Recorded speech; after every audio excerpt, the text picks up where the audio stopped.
Okay, guys, so Shadowlands is finally kind of getting closer here. We've made it to pre-patch. And with pre-patch, Arcane Mage got a lot of changes, a lot of really fun abilities, stuff that I'm looking forward to. I think Shadowlands is going to be a really good expansion for Arcane. And honestly, the way it is now, it seems like Arcane is going to be kind of the flavor of the month go-to mage spec for Arena. But let's jump right into the changes. Covered a lot of the little stuff here, and I want to talk about some of the bigger, gameplay impacts. So first off, all mages got Frostbolt, Fire Blast, and Arcane Explosion baseline. So we basically got, two different schools of spells added to our arsenal. Frostbolt, it's nice, it's there, but we already have slow, so I don't even have a keybound at the moment, unless I find a use for it down the road. Fire Blast, it's a nice little executioner. It's something you can use if you don't want to dump your arcane charges with a barrage. It's just something extra. It's there to use. Not game changing, but it's still nice to have. Just something you can press at anytime you want, even if you get locked on arcane. So the big change, the big first ability that we got is Alter Time. Alter Time is basically a snapshot. It's going to be kind of like the Warlord Draenor Alter Time, where it saves your health and position when you cast it the first time, and then after the 10-second duration, or if you press it again, you pretty much get snapped right back to the position you were at before.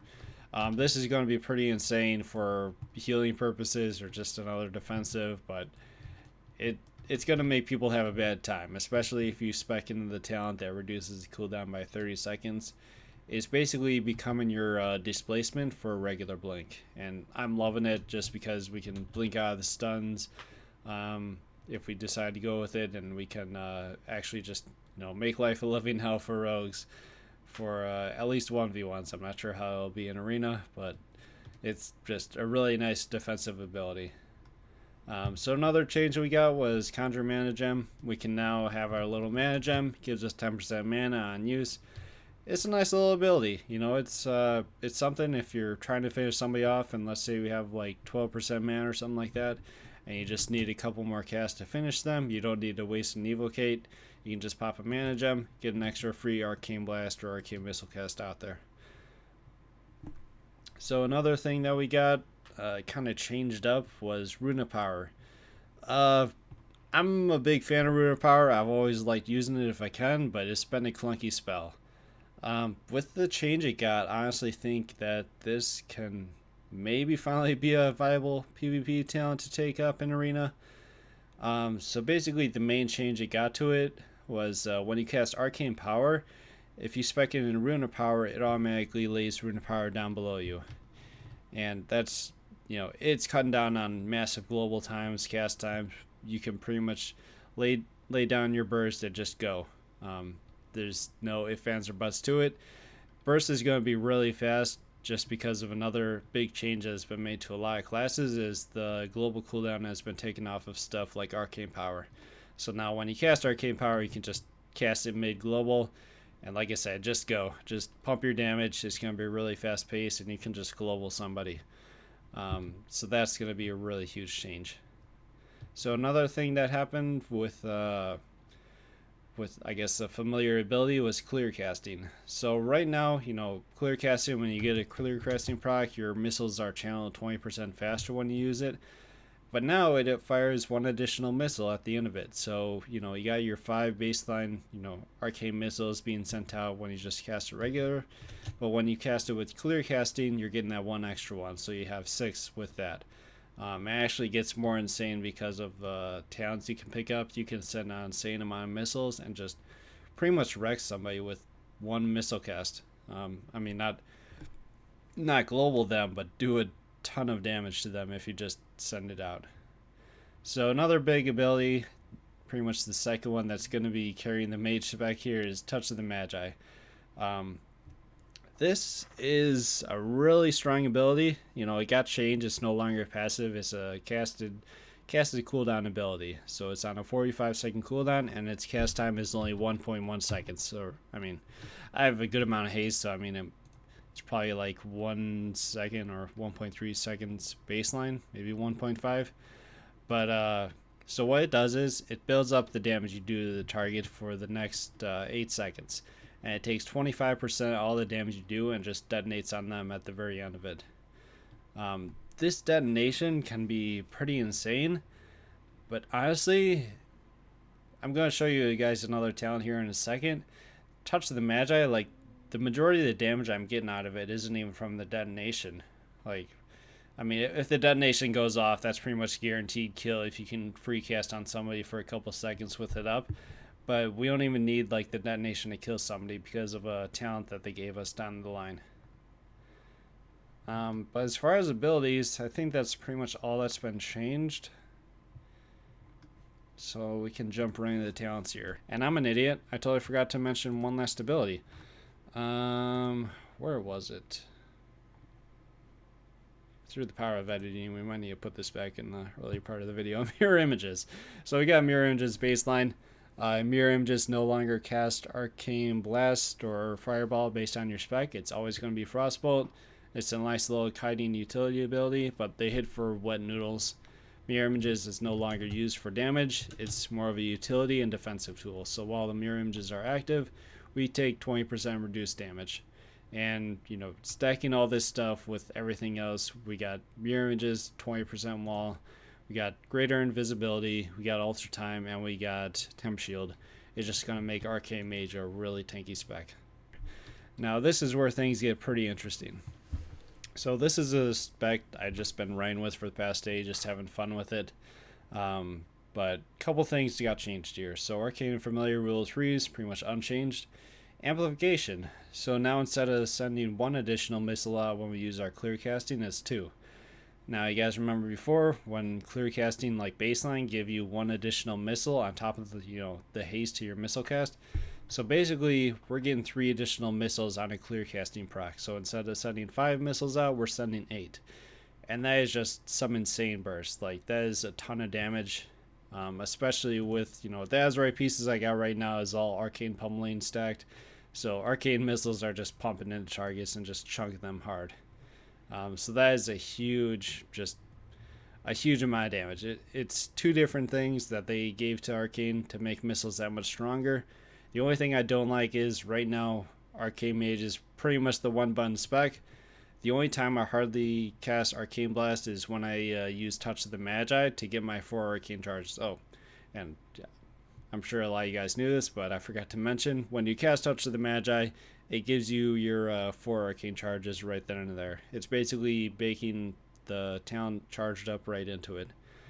But that's pretty much the only time I'm casting Arcane Blast, really. I mean, a few times here and there, but 80% of the time I'm casting Arcane Missiles and Arcane Barrage. With, you know, Arcane Explosion baked in there a little bit here and there. So the next tier we got, Shimmer used to be go-to. It was always pretty much the BFA ability everybody was picking up, just for insane mobility with displacement and landing cast around corners. It was just really nice ability. But right now we got Mana Shield replaced with Master of Time. So it reduces the cooldown of Ultra Time by 30 seconds, so it brings it down from that 1 minute cooldown to 30 seconds. And when you cast Ultra Time the second time, like when you snap back, it resets the cooldown on Blink. So it's basically our displacement for regular Blink. And it's just really fun having regular Blink back, to be honest, being able to blink out of stuns. It makes melee, like, it makes it really hard for melee to try and stay on top of us now if we can blink out of stuns. So it's just an insane ability. I've had so many people say that it's broken, and it kind of does feel broken. I'm just throwing this out there right now. I feel like Arcane Mage is definitely going to get some nerfs before Shadowlands. Like, some of the stuff seems really strong. It might not be huge nerfs, but I can almost see this going back to 1. Maybe see Master of Time, the cooldown reduction on Ultra Time going down to 20 seconds. So maybe something small like that, but if it stays the same, great. I'm going to love it either way. But other than that, Shimmer got a 5-second nerf on his blink, so now it's a 25-second recharge instead of 20, and Slipstream is pretty much unchanged. So next year down here, Encounters Flow got no change. Rune of Power, already kind of talked about that. Oh, minor change with Rune of Power is now 15-second duration instead of 10, which for PvP I don't feel like that's really going to affect it. Like, chances that you're going to stay in the Rune of Power for the full 15 seconds just free casting is pretty minimal, unless it's in a random BG and you're just free casting backline. But spamming spells that long, you're probably going to be going to anyway, so you better have a full mana bar. Focus Magic, though, that's the new talent. It was kind of an old flavor spell from back in Burning Crusade, I think. Maybe Lich King they had it also. But it's a buff you place on one your friendly players. It gives them 5% crit chance. And then when they crit with an ability, it gives you an extra 5% crit chance. It's alright, you know, nothing crazy. It's just kind of there. I could see it being fun if you're running double mage 2s or something like that. You know, you place this spell on each other and you're basically giving each other 10% crit for most of the time. So it's a nice little ability for that. We'll have some fun with it, play it down the road, try it out, see what happens.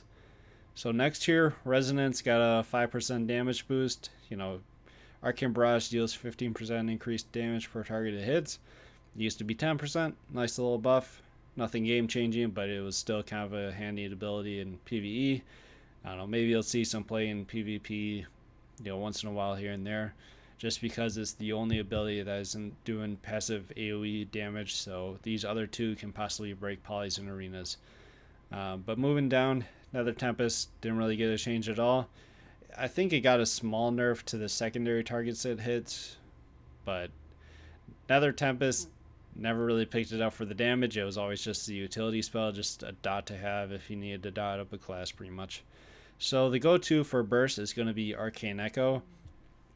It says the direct damage you deal to enemies affected by Touch of the Magi causes an explosion that deals 75%, or not 75%, just 75 arcane damage to nearby players.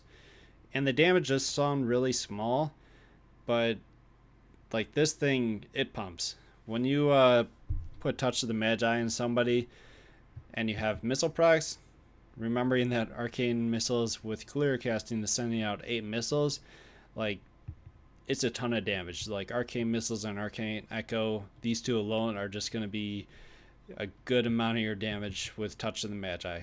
And most of the time when I cast Touch of the Magi on somebody, they're not even making it to the detonation. They're just dying to missile spam and Arcane Echoes, because every single missile take is going to proc this thing, as opposed to Arcane Blast, which is just going to proc once per Arcane Blast. So that's why I generally spam missiles a lot, especially during burst. Even if I don't have a clear casting proc, I can still use missiles to just proc Arcane Echo on the target and just melt phases pretty much. Next here, Chrono Shift and Ice Ward got no changes. Ring of Frost got a small buff. After the enemies come out of Ring of Frost, they're slowed by 65% for 4 seconds. Nice little flavor change. You know, kind of matches the abilities. Seems like something that would make sense. And Ring of Frost has just been unchanged for so long. It's nice to see them give it something here. So the next tier, they're familiar talents, but they've all been put on kind of an unusual row, like the same row pretty much. These all used to be on different talent layers. Reverberate, just an arcane explosion. Pretty much never use that in PvP, or you should never. I tried it against Unholy DKs a few times just to get some consistent damage out there, but even that I didn't really care for. Arcane Orb and Supernova are going to be your two go-to ones. Arcane Orb, the only reason I went with Supernova or Arcane Orb right now is because I'm spamming missiles most of the time anyways. I'm not really casting Arcane Blast a whole lot, so I don't care as much about charges. You know, if most of the time I'm just getting my charges by spamming Arcane Explosion here and there. Arcane Orb is still nice. It's still a nice amount of damage, but you know, it's not something you have to pick up. You can go with Supernova if you like that utility. It's just an extra disrupt for, you know, whatever abilities you can think of. You know, it's obviously it can be used to interrupt a cast by a caster, or maybe something like a serpent, or like that torpedo kick on a monk or a charge on a warrior can also be used to cancel that out if you're fast enough. So I like that little utility. Arcane Orb is still nice, but I just prefer to go with something else right now. So the final tier got some changes to it. Start off with Enlightened. I feel like this is going to be kind of the general go-to. It's basically baking in the old style Arcane Mage into this one talent, where your damage was based off your mana. The more mana you had, the more damage you did. So that's why people always like to stay above that like 80-90% threshold back in the day, just because it would kind of maximize their damage output. So now This talent, while you're above 70% mana, is just a base 8% increase on damage, and when you're below 70% mana, it increases your mana regen. Just a really nice ability. It's going to be pretty strong for just your general day-to-day activities in WoW, whatever you may have. It's a good talent. It's something you should definitely pick up if you don't want to have to worry about anything else and just want some free damage or some good utility with mana regen. So Time Anomaly, I've been playing around with this. It's an old ability, but I've been having a lot of fun with it. They removed the Arcane Charges proc out of it. So right now you have the chance to gain either Arcane Power for 8 seconds, Evocation for 1 second, which is like a free 20 or 25% mana regen out of the blue, or Time Warp for 6 seconds. And that Time Warp one is pretty huge if it, stars align and it procs at the right moment. If you see a Time Warp proc on you and you got Touch the Magi and Arcane Power, you can just basically get all your damage out within a couple of seconds and global somebody down. So it's a really nice little random proc. It's just, obviously, it's RNG. You're waiting on the proc, so it's not always going to be there. The consistency problem is going to be the main issue with it, but it's still a fun talent to mess around with. And then Overpowered got a slight nerf. So I think in BFA, it used to be 60% baseline for the damage increase and mana reduction. But in PvP, it was tuned down to, I want to say 40%. Like Arcane Power gave you basically 40% extra damage instead of 20. I'm not sure exactly what it is in PvP now, if it still scales down from open world. But that's basically what Overpowered is at right now.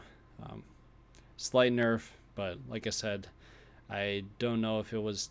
Actually, we can test it right here, can't we? Let me see. So let me see when I hit the PvP training dummy. Okay, yeah, it scales Arcane Power damage down to 33%. So let me see what it is normally here. So it's normally 20%. So in PvP, Arcane Power gives you 20% extra damage. And then if you pick up Overpowered, it's going up to 33%. So it's only an extra 13% like burst on your damage. I guess it seems like Enlightened would be just kind of baseline better than Overpowered, unless you just want to go for a pure one-shot out of the blue. So, but yeah, that's pretty much the abilities. PvP talents, we didn't really get anything new. We just got the old Displacement PvP talent removed. Since Displacement is gone, they used to like increase the duration of Displacement beacon. But that's pretty much it. So, I mean... Oh, and lastly, I guess I should probably mention this big change. Mastery got a change. So it used to only increase your mana regen and your damage of your Arcane Blast and Arcane Barrage, but now it increases the damage of all your other arcane abilities, which this worries me because, I mean, I'm kind of heavy mastery stacked right now just from normal gear. It's making missiles really strong. Like, I hardly ever want to cast anything else other than missiles and barrage just to kite. And, let me see, what's Arcane Blast even do at 4 stacks? I think it's like 1500 or something like that. So 1350 for one Arcane Blast, that's a hard cast. When missiles, okay, I had a proc there, but missiles is going to basically tick for that almost. Okay, maybe not that. So it's basically 2 missile ticks is equal to 1 Arcane Blast. That's why I'm spamming Arcane Missiles so much, just because it's, I don't know, it's making me kind of sad, like it's making Arcane a true one-button spec, which it was like that before a little bit. I was spamming missiles a lot, but now it gives you even more of a reason to spam Arcane Missiles. So really quick here, I just want to show you guys the basic kind of burst rotation. If I'm doing somebody, I'm always fishing for at least 1 Arcane Missile proc. There we go. I would like do a polymorph onto the target, and then just do Touch the Magi, Arcane Power with Rune of Power down. Just pretty much right after Touch the Magi, you press your Arcane Power and then insta-spam into the missiles. I mean, that was just pretty insane. Like, the amount of damage that you get out in, like, that 1.5 seconds is ridiculous. Like, Arcane Echo is just proccing them there so much. Yeah, 150 per Arcane Echo. Let me see if I can find it here. I don't think I'll be able to find the start point of the burst, but I'll show you guys in the duels here at the end. I did a I was spamming some duels late last night, and I guess I'll put some in just to kind of show you what it's like to face a few of the classes here. Now, keep in mind, people are still learning their classes. A lot of people are new to this stuff, so it might take them a second to kind of realize their full potential. A lot of these duels were just kind of flops, but there was a couple of them that were definitely a little bit close to calls on them, and I lost a couple here and there. So hope you guys enjoyed the video, though. Have fun with Arcane. It's going to be a lot of fun right now. We're going to be in pre-patch for a while, so you might as well learn it, enjoy it, and yeah.